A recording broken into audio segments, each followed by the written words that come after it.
आप जो अभी बांग्लादेश में जा रहे हो अपनी झोली फैला करके, ये गरीब जनता हमें वोट दे देगी, ये आपको वोट नहीं देगी, ये लात मारेगी। ये बेटियां रात के अंधेरे में मृत्यु के बाद भी ऐसे जला दी जाती हैं पेट्रोल डाल के जैसे कि वो एक कोई सामान हो। कि नहीं, मोदी की सरकार नहीं बल्कि आरएसएस की सरकार चल रही है, आरएसएस वाले सरकार चला रहे हैं। मोदी जी तो 14 लाख का सूट पहनते हैं और हम लोगों को कहते हैं कि ये फटी जीन्स क्यों पहनी है, ये बुर्का क्यों पहनी है। ये तो इसलिए इनके साथ बलात्कार होते हैं कि रात को अकेली क्यों मंदिर में जाती हैं। लेकिन यही तो चोर चंडाल बेईमान है।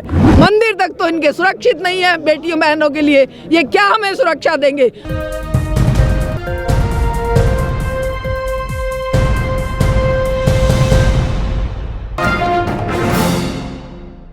26 मार्च को किसानों ने आज बंद का आह्वान किया था और उसमें महिलाएं भी जुट गई हैं। आप शुरू से देख रहे होंगे 4 महीने से लगातार महिलाएं भी अपनी भूमिका बराबर निभा रही हैं किसानों के आंदोलन में, और महिलाएं जुड़ी हुई हैं। धूप में आप लोग बैठे हुए हैं, बंद का आह्वान किया है, क्या असर होगा इस पर सरकार का? देखिए, असर इस सरकार अंधी बहरी लंगड़ी काली कानी सरकार से हमें कोई बहुत उम्मीद नहीं है, लेकिन हमारे देश की जनता से, हमारे देश के आप जैसे युवाओं से हमें बहुत उम्मीद है। क्यों? क्योंकि 4 महीने से किसान, बुजुर्ग, महिलाएं, हमारे युवा, हमारे सभी एज ग्रुप के लोग सड़कों पर पड़े हैं। लेकिन ये हृदयहीन सरकार है, अंग्रेजों से भी बदतमीज और गई गुजरी सरकार है। इस सरकार से हम कुछ मांगेंगे नहीं। इस सरकार के खिलाफ हम एक जागरूकता अभियान चला रहे हैं और ये आज का बंद उसी कड़ी में है। क्यों? क्योंकि घरों में सोए हुए लोगों को भी ये एहसास हो कि यहाँ पर हम 3 डिग्री टेम्परेचर में भी हमारे बुजुर्ग, हमारे बच्चे बच्चियाँ, हमारे 3-3 महीने के बच्चों को लेकर महिलाएं सड़क पर थी, और आज हम 40 डिग्री टेम्परेचर में भी ना धूप से डरते हैं, ना हम ठंड से डरते हैं, ना बारिश से डरते हैं, ना आंधी तूफान से डरते हैं, और ना ही इस तानाशाही सरकार से डरते हैं। लेकिन सरकार का सारा ध्यान तो बंगाल चुनाव की तरफ है। मोदी शाह जाके रैली कर रहे हैं, देश के प्रधानमंत्री, गृह मंत्री किसी चुनाव के लिए रैली कर रहे हैं, वोटों की भीख मांग रहे हैं। ये मांगेंगे भिखारी हैं, ये चुनाव जीवी हैं। हम लोगों को ये लोग कहते हैं, ये हम लोगों को कहते हैं कि ये आंदोलन जीवी हैं, लेकिन हम लोग कहते हैं कि ये चुनाव जीवी लोग हैं। इनको सिवाय चुनावों के 7 साल में चुनावों के अलावा इन्होंने और देश को बेचने के अलावा कोई और काम बिल्कुल नहीं किया। योगी जी वहाँ पर जाकर कहते हैं कि कानून व्यवस्था ठीक कर देंगे। क्या यूपी में कानून व्यवस्था ठीक है? यूपी में जैसी कानून व्यवस्था है, आप भी बिटिया जानते होंगे कि बेटियां रात के अंधेरे में मृत्यु के बाद भी ऐसे जला दी जाती हैं पेट्रोल डाल के जैसे कि वो एक कोई सामान हो। ये बेटियों की क्या इज्जत कर रहे हैं, क्या सुरक्षा दे रहे हैं, और किस तरीके से ये करोड़ों रुपए हर बार अपने एडवर्टाइजमेंट में, दिखावे में और दूसरों के ऊपर शोषण जुर्म करने में खर्च करते हैं। अब वैसा ही अपना एजेंडा लेकर अब ये बंगाल जा रहे हैं, असम जा रहे हैं, पौंडीचेरी जा रहे हैं, और जिन राज्यों में चुनाव वहाँ जा रहे हैं। क्या वहाँ की जनता पागल है? क्या उन्हें नहीं पता कि किस तरह से यूपी में बेटियों और बहनों के साथ इनके खुद के MP, MLA और मंत्री तक उनके साथ दरिंदगी करते हैं, उनके परिवारों को खत्म करते हैं, और रात के अंधेरे में उनको जला दिया जाता है। उनके ऊपर किसी तरह की कोई दया ममता इस हृदयहीन सरकार के पास बिल्कुल नहीं है।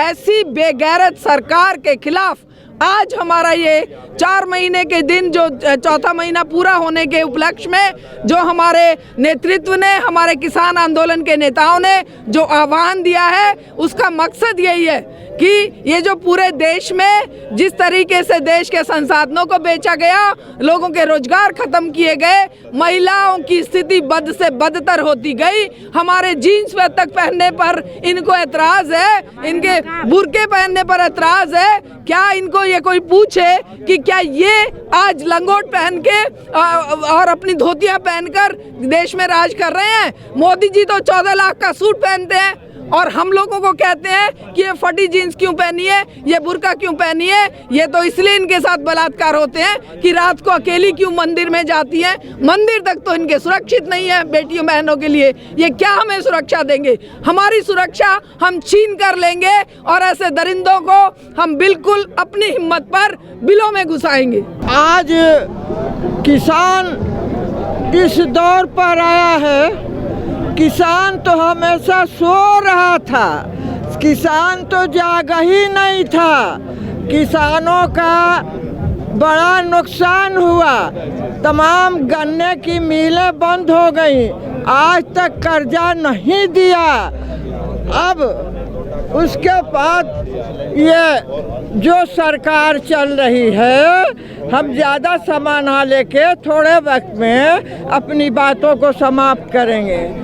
आज मोदी सरकार को सारा ज़माना जानता है कि मोदी सरकार प्रधानमंत्री है, लेकिन ये धोखा है, ये झूठ है, ये फरेब है। फरेब इसलिए है कि जब ये प्रधानमंत्री नहीं हुए थे तो इनको टीवियों पर देखा था कूड़ा फेंकते हुए, सड़कों पे झाड़ू देते हुए।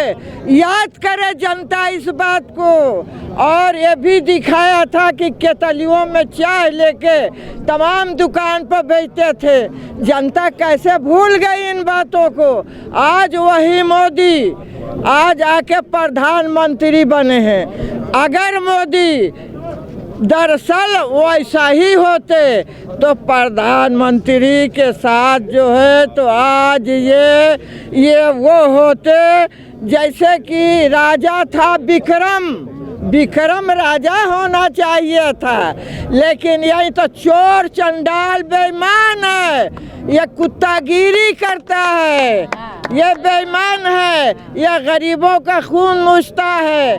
से आगे खड़ा करके जो दूसरी ताकत इनकी है उसके कहने के इशारे पर यह प्रधानमंत्री यहाँ तक बढ़ गए।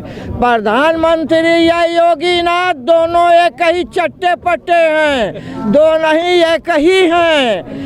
तो ये इनको आगे खड़ा करके मेरे भाइयों मेरे साथियों जरा याद कीजिए, इनको खड़ा करके आगे और पीछे से निशाना मार रहा कोई, उनके इशारे पर ये सारे कानून लागू करते हैं। तमाम महंगाइयाँ, तमाम गरीबों के साथ अत्याचार, विधवा बेवा गरीब भूखे लंगड़ों का पैसा बंद कर दिया उत्तर प्रदेश से, किसी ने कुछ नहीं बोला। उसके पास छोटे छोटे उद्योग को लेकर के ठेके पर दे दिया।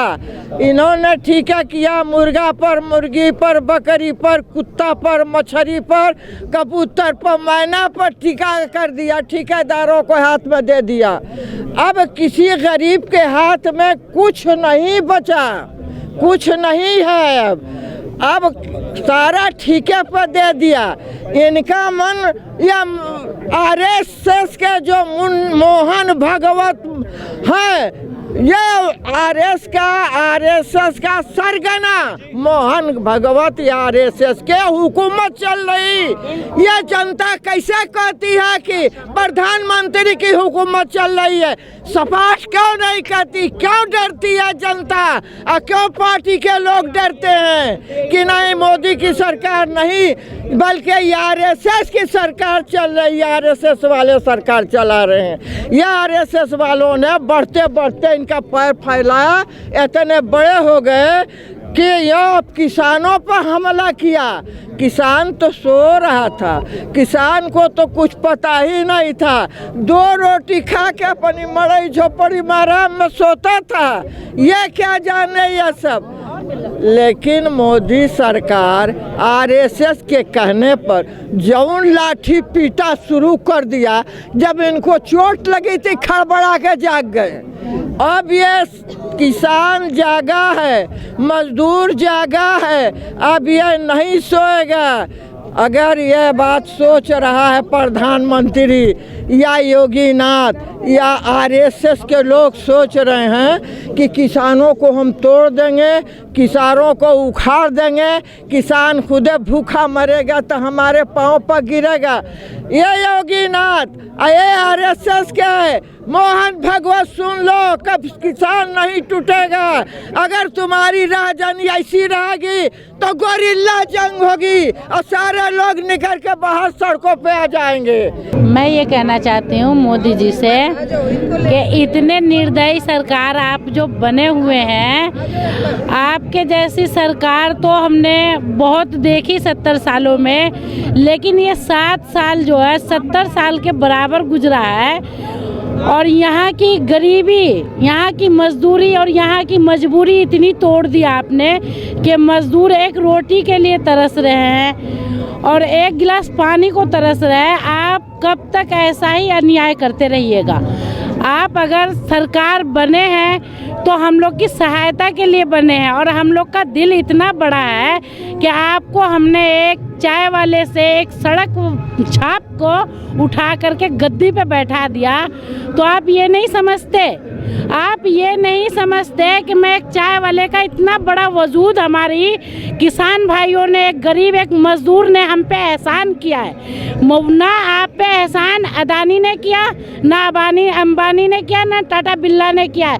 ये एहसान जो है आज आप पे किसानों ने किया है, मजदूरों ने किया है, इन गरीबों ने किया है। और आप गरीबी को देखते हुए इस तरीके की बातें आप करते हैं, एक निष्पक्ष पक्षधारी के साथ रह करके वो गलत करते हैं आप। मोदी जी, लेकिन मोदी जी आप लोगों को साइडलाइन कर चुके हैं और बंगाल जाके चुनाव की तैयारी कर रहे हैं। मोदी जी अगर साइड कर चुके हैं तो आप जो है बंगाल की एक एक जनता जाग चुकी है कि जैसे हमारे हिंदुस्तान की एक एक जनता हमारे दिल्ली की, यूपी की, मध्य प्रदेश की, हर जगह की जैसे जाग चुकी है, वैसे बंगाल की भी जनता जाग चुकी है। जनता दाना खाती है और रोटी खाती है तो उनके पास दिमाग होता है। तो इसलिए किसानों को सताने की कोशिश ना करके ये 3 काले कानून को वापस ले ले और एमएसपी की गारंटी दे दे, क्योंकि बंगाल में जो ये जाते हैं तो ये वहाँ अपनी बुजदिली दिखाते हैं कि मैं गरीब का बेटा हूँ।